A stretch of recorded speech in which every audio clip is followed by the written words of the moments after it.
जेवर कोठी खुशियों में जोड़े एक नया रंग। वहाँ मिलेंगी तुम्हारी मनपसंद डिजाइन वाली सारी ज्वेलरीज। So sweet! जेवर कोठी खुशियों में जोड़े एक नया रंग। अजय होटल बिल्डिंग, लौरावीर main road, Varanasi. Scholars Valley, a home of education. Playgroup to class 8. Call 9235442970. Near Ukar Hospital, Sundarpur, Varanasi. Education partner with Tata Class 8. Kedareshwar घाट पर, जबकि यहाँ इतने लोगों की भीड़ यहाँ उपस्थित है, इस भीड़ के सन्मुख हम तिरंगा झंडा लिए हैं, हाथ में कपड़े का झोला है, नमामि गंगे लिखा हुआ है। एक जब जोत से जोत जलाते चलो, प्रेम की गंगा बहाते चलो, और राह में आए जो दीन दुखी सबको गले से लगाते चलो। कितना सुंदर ये वर्णन है। और साथ ही एक बड़ा सुंदर गीत और है, जहाँ दिल में सफाई रहती है, होठों पे सच्चाई रहती है, हम उस देश के वासी हैं, हम उस देश के वासी हैं, जिस देश में गंगा बहती है, जिस देश में गंगा बहती है। जहाँ दिल में सच्चाई रहती है, होठों पे सफाई रहती है, हम उस देश के वासी हैं, हम उस देश के वासी हैं, जिस देश में गंगा बहती है, जिस देश में गंगा बहती है।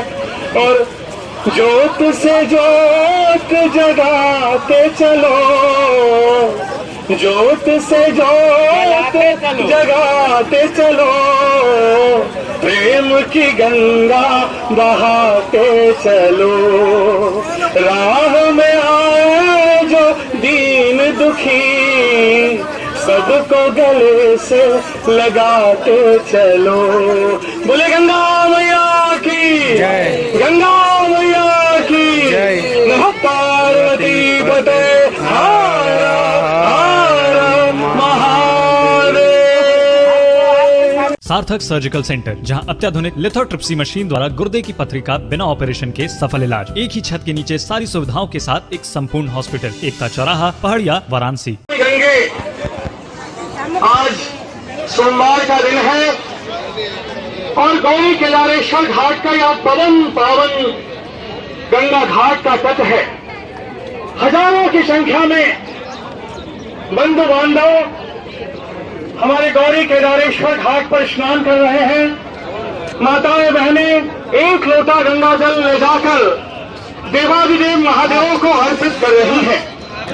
ऐसे में गंगा घाट पर मां गंगा के किनारे की स्वच्छता और गंगा के इन पावन सीढ़ियों की स्वच्छता भी नितांत आवश्यक है। हम नमामि गंगे और गंगा विचार मंच की तरफ से आप सभी का हार्दिक स्वागत और अभिनंदन करते हैं। आप हमारे हाथों में राष्ट्रीय ध्वज देख रहे हैं। एक हाथ में राष्ट्रीय ध्वज है और दूसरे हाथ में कपड़े का झोला है।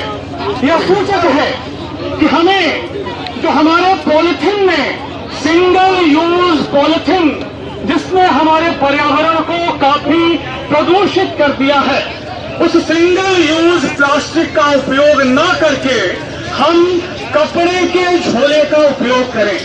हमारे हाथ में तिरंगा इसलिए है कि हमें अपने देश के पर्यावरण को प्रदूषित होने से बचाना है। हमारे बीच में कुछ माताएं भी हैं जो कि प्लास्टिक में पूजन का सामान ली हुई हैं और उस प्लास्टिक को यहीं गंगा तट पर जब छोड़ के वो जाएंगी, वो गंगा में समाहित हो जाएगा। हमारी गंगा माँ के लिए बड़ा ही नुकसानदेह होगा। हम आपको कपड़े के झोले का भी वितरण करेंगे, लेकिन यह गुजारिश करते हुए कि सिंगल यूज पॉलिथीन का उपयोग हमको अपने जीवन में कदापि नहीं करना चाहिए, क्योंकि पॉलिथीन का उपयोग हम एक बार करके उसको दोबारा कूड़ेदान में फेंक देते हैं और वो पॉलिथीन हमारी भूमि की उर्वरकता को नष्ट कर रहा है, हमारे पेयजल को प्रदूषित कर रहा है, मां गंगा को प्रदूषित कर रहा है, हमारे पर्यावरण को प्रदूषित कर रहा है। के केदार घाट के तट पर हम नमामि गंगे गंगा विचार मंच की तरफ से यहाँ उपस्थित हैं और आज बड़ा ही शुभ दिन है, सोमवार का दिन है, बाबा भोलेनाथ का दिन है।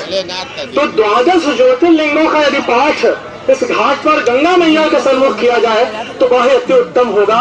आइए हम सब मिलकर 12 ज्योतिर्लिंगों का वर्णन करते हैं कि सौराष्ट्रे सोमनाथम च श्रीशैले मल्लिकार्जुनम उज्जन्यानम महाकालम ओंकारम अमरेश्वरम मरल्यां वैद्यनाथम च दाकिन्याम भीमशंकरम सेतुबंधे तुरामेशम नागेशम दारुकावने वाराणस्यां तु विश्वेश्वरं त्र्यंबकं गौतमी तटे हिमालय तु केदारं घुष्यमेशं च शिवालय एतानि ज्योतिर्लिंगानि शायः प्रातः पठे नरः सप्तदं कृतं पापं स्मरणेन विनश्यति सर्वेषां मदेहान्तरं ध्यानगम्य जटाधरं वाराणस्यां पुरी मध्ये वसन्तं मोक्षदाय नमः विश्वनाथं च वेद वेदांत पारदं चन्द्रमौलीश्वरं वन्दे शरण्यं सर्वदेहि नामं नमः पार्वती पतये हर हर महादेव हर हर महादेव। नमामि गंगे गौरी केदारेश्वर घाट पर एक अर्पण कलश यहाँ रखा हुआ है और यह अर्पण कलश जो कि आप सभी की पूजन सामग्रियों का विसर्जन करने के लिए यहाँ बनाया हुआ है, नमामि गंगे की तरफ से है। हम आप सभी से ये निवेदन करते हैं कि कोई भी पूजन सामग्री यदि आप घर से गंगा में विसर्जित करने के लिए लाएं तो इस अर्पण कलश में विसर्जित करें। यह अर्पण कलश पूजन सामग्रियों के विसर्जन करने के लिए ही नमामि गंगे द्वारा आपके लिए यहाँ बनाया हुआ है और ऐसा अर्पण कलश प्रत्येक घाट पर उपस्थित है। और यह भी विश्वास दिलाया जाता है कि जो पूजन संबंधित सामग्रियां हैं जो आपके द्वारा गंगा में विसर्जित की जाती हैं वो यदि गंगा में नहीं जाएंगी और इस अर्पण कलश में जाएंगी तो इन अर्पण कलश की पूजन सामग्रियों को अन्य कूड़ों में नहीं मिलाया जाता। कूड़े करकट जो कि पूजा से संबंधित है यदि हम अर्पण कलश में उपस्थित करेंगे तो गंगा मैया में भी कूड़ा करकट नहीं जाएगा। पूजन सामग्री का जो ढेरों अंबार लग जाता है, कई कई महीने हम पूजन सामग्री घर पे रखते हैं और ला करके एक दिन गंगा जी में समर्पित कर देते हैं तो गंगा किनारे की स्वच्छता भी बनी रहेगी और आपकी धार्मिक मान्यताएं भी पूरी हो जाएंगी। अतः आप सभी से निवेदन है कि इस अर्पण कलश में पूजन सामग्रियों का विसर्जन करें। गौरी केदारेश्वर घाट पर उपस्थित सभी लोगों से यही हम निवेदन करते हैं और यह निवेदन नमामि गंगे की तरफ से आप सभी से है।